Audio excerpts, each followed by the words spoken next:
Asher writes, is it weird to feel no sympathy for Charlie Kirk? This person says, but also feel really sad about what this entails for the U.S. moving forward.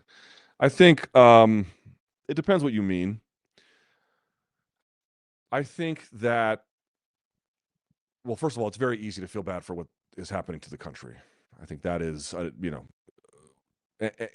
any side, I think, would look at it right now and feel like that's true.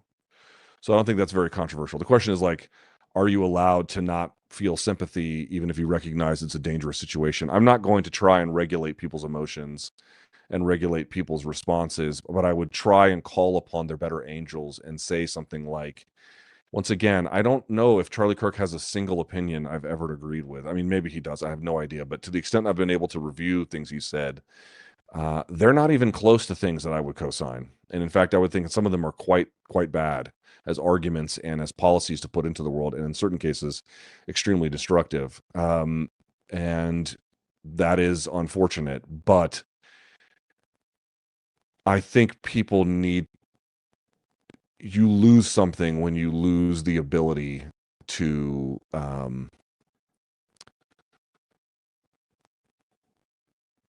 how do I say this exactly? I think cheapening human life ultimately hurts you. So, like, do you have to go down there and, have some kind of emotional display? No. And I'm not going to tell you anyone how to feel.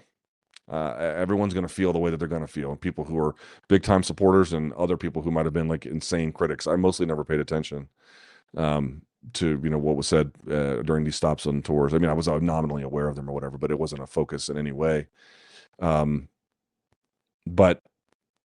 when you cheapen human life, and I've made this mistake in my past too, in other scenarios, it's much less significant ones than this, but it ultimately only it erodes something in you. It destroys something in you. It is a certain kind of humanity and compassion that it kind of ossifies in you, not all at once, slowly, slowly, and then all at once. I think it's destructive to your soul. I know that these are words that we can debate the meanings over, but I think it's destructive to your soul. I think it's destructive to your spirit. And I think, frankly, it's destructive to your community and the community around you. And I think it's just bad for society. So, I feel the way that you're going to feel, but try to recognize that um, it, again, dude, these cancers of violence, they eat at things. They eat everything around it. And you have to be careful to not be eaten by it, either through act or spirit. That would be my caution. Ben says, no way that was a small sniping, right? 200 yards away, kill shot, and from a liberal student in Utah. Fishy, rest in peace to Charlie Kirk. I was talking about this with Othello. I'm not an expert in these things. I don't know. I don't know what to say. Let me just say this. There has been some speculation about to what extent this person had training. And I want to be clear. They've had some. They've had some. Like, think of the, so for example, like, let's talk about a clear example of, I mean, again, all political violence to me, a lot, or I should say, a strong amount of it has at least some degree of personal psychosis involved. Not in every case, and not in huge amounts every time, but sometimes. But let's talk about the. Do you remember there were the two Israeli diplomatic staff who were shot and killed on the streets of D.C. a few months ago? I can't remember how long ago it was, but a guy just basically came up to them on the street and then shot them there. Like Jack Ruby style to Lee Harvey Oswald, like just walked up on him and did it. That's a clear example to me of like someone with a left wing perspective, like how they would do it. But being able to shoot from 200 yards away from an elevated position, accounting for things, I don't know what the temperatures were like, but accounting for windage and other factors that are related, and then getting to the spot, understanding you'd have access. Like, this was a thoughtful, coordinated kind of thing. It's it wasn't right up on the guy. It was a killing from a distance. That is some level of training. And folks have said, well, you have to be like, a hardcore professional. Well, I don't know if that is true. In the Marine Corps, we had to qualify with the M16 from 100 or maybe it was 200. It was ultimately 300 and then 500-yard line. So you have to do it from 300, and this is no scope. This is only the front sight tool or the front sight alignment, and then all the stuff at the front of the M16 on the front of the on the post. And you just had to, you don't have to get every one of them, but there's a certain amount you have to get in order to qualify. Now typically that's a straight shot or maybe even a little bit up, but it's look at the distance. It's 300 yards and then 500 yards, no scope. So if you know what you're doing at least a little bit with 200 yards from elevated position and you have some kind of sight assist, yes, like you have to have some level of training. I don't know that you need to be like a member of anyone's sniper team to do that. That doesn't to say that I mean, who the fuck knows who this person is and that who knows what training they have, but like that's not something without some exposure to firearms and some exposure to long range training and some exposure to best practices about these. You have to have that to get this done, to do it with one round from a distance from an elevated position, again, even with some kind of sight assist. There's still some level. I don't think it's competition shooter level. That's not my point. So like, what does that mean? Like, who fits that profile? I mean, I don't know. I don't fucking know. God, the video. You know what video? Like the video of him dying is obviously like horrible and traumatic. The video I got. Do you know which video gave me the like? Okay, that one's the worst one, like by a million fucking miles. But the second one that gave me chills was when the dude is panning this way and you see the guy running on the roof just for like a brief second. Dude, that one is like, mm, mm. Yeah, bad. Luke, all I see on Blue Sky and Threads is rejoicing in Kirk's death. How do we move forward as a nation when one side is apathetic to and even supports violence towards the other? Well, one more time, I'm going to be very clear about this. I don't know if you guys know this, but the notion that one side has a monopoly on the celebration of the suffering and death of their political adversaries is something you should not believe in, because there's no evidence for that. The evidence is pretty clear that there is widespread. This is the problem. In fact, this is why it's worse.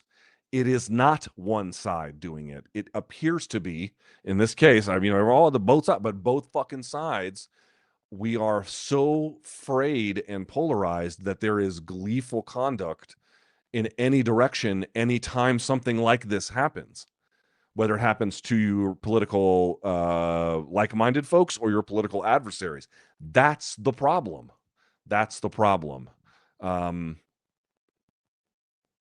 I have no fucking idea, to answer the question. I don't know. All I know how to do is the best that I can, and all you guys know how to do is the best you can. And all I keep trying to do is, I don't think we should let go of what we have built together. I think it's a bad idea. I think it's a bad idea to let go of what we have built together. And I don't know if any of this will ever mean anything to anybody, but the only thing I know how to do is try to steer us to a world where we don't let go of those things. I have no idea if I'm making a difference. I probably am not. I have no idea if I'm contributing meaningfully. I don't know what to do. I don't have a playbook for this. I've never seen it like this. Not in this country.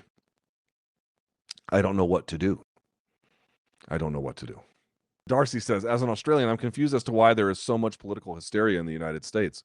Could you outline why this is more the case in the U.S. than other Western countries like mine? I don't know enough about Australia's political climate to really say. I think that our media, I think tech has been real bad for media.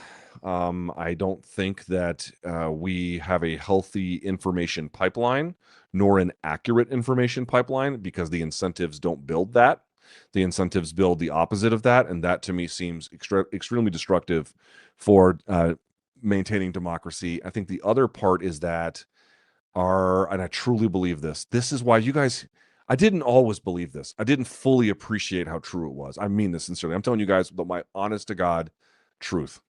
I'm going to have an absolutely truthful moment for you. I've always had, to a degree, not always, but for much of my adult life, I've had some kind of a lean, but I was more of a centrist lean for a long part of it. And then I saw the failure of the Obama administration in holding, for example, financial regulators to task, or in not going after Dick Cheney and Paul Wolfowitz and Donald Rumsfeld and even George Bush, and just letting that fester. And then the degree to which beyond that, we both sides, but certainly I can pinpoint the failures of Republican administrations and the active, frankly, outright destruction of our civil estate. But more to the point, like we are incapable of solving collective problems.